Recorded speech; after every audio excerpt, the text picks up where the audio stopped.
कमर में फांसी का फंदा चढ़ा दिया, अपने गले में हाथ डाला, उन्होंने फांसी का फंदा डाला और हंसते हुए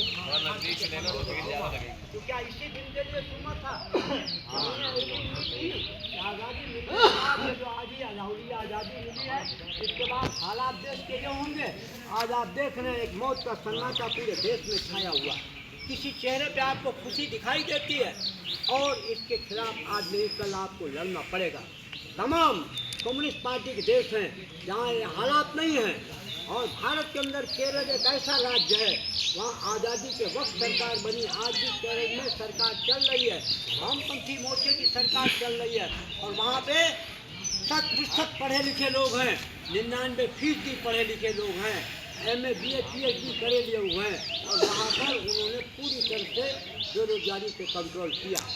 तो ऐसा ही समाज हमको बनाना है, हमें केरल जैसी सरकार बनानी है जहाँ मजदूर की मजदूरी पर डे 1000 रुपया मजदूर की मजदूरी है।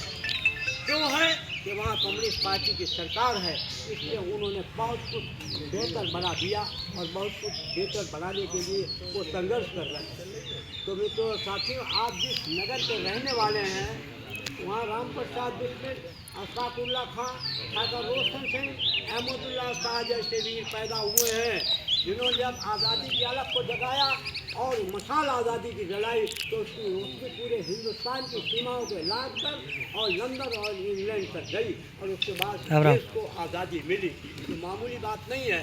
इसके बारे में कभी कहते हैं कि विश्व के संताप सब धोए गए हैं, इसके रक्त से धोए गए हैं, अरे पैरों के बल मत चलो अपमान होगा, सर शहीदों के यहाँ बोए गए हैं, सर शहीदों।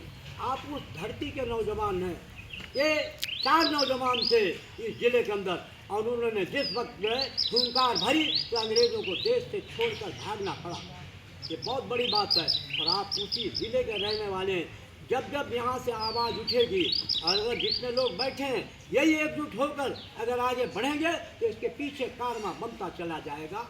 और मैं अक्सर ये बात कहता हूँ, मीटिंग जब होती है कि हम तो पानी के हैं, मानिन जिधर से गुजरेंगे रास्ते खुद ब खुद बनते चले जाएंगे, और ये ना समझो कि जा रहे हैं हम, आप जब भी हमें बुलाएंगे हम तो आंधी की तरह, हम तो तूफान की तरह आगे चले आएंगे, दौड़े चले आएंगे, दौड़े चले आएंगे। इन्हीं बातों के साथ हमारे बीच में हमारे क्रांतिकारी साथी कामिल अफरोज आलम आए हुए हैं, जिन्होंने पुलिस के दमन को झेला है, आज भी कई मुकदमे चल रहे हैं, इन्होंने अपना रास्ता नहीं छोड़ा है।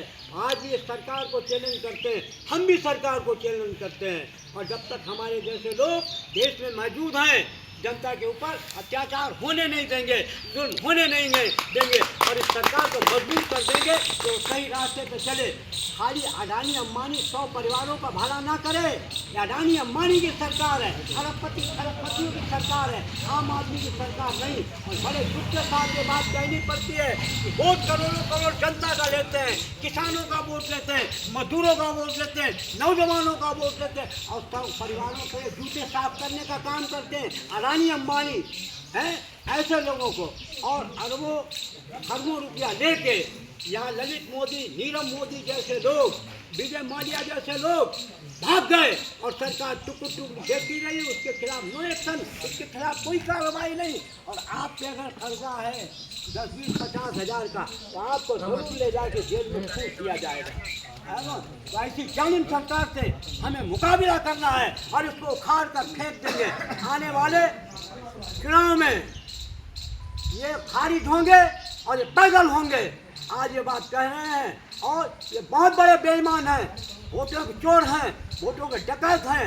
आज ये EVM में घपला करके ये हरा हुआ चुनाव जीतते हैं, इसलिए इनको जनता समझ चुकी है, और इनके बहुत बुरे दिन आने वाले हैं, देश छोड़कर भागेंगे। इसी बात के साथ हम अपनी बात को ख़त्म करेंगे। इनकलाब जिंदाबाद, इनकलाब जिंदाबाद, कम्युनिस्ट पार्टी जिंदाबाद, शहीद आजम भगत सिंह अमर रहे। अब आपके बीच में हमारे कामिल अफरोज आलम जी आपको विस्तार से बताएंगे कि वर्तमान हालातों में हमें क्या करना है और कैसे इस संकट से हमें छुटकारा मिलेगा।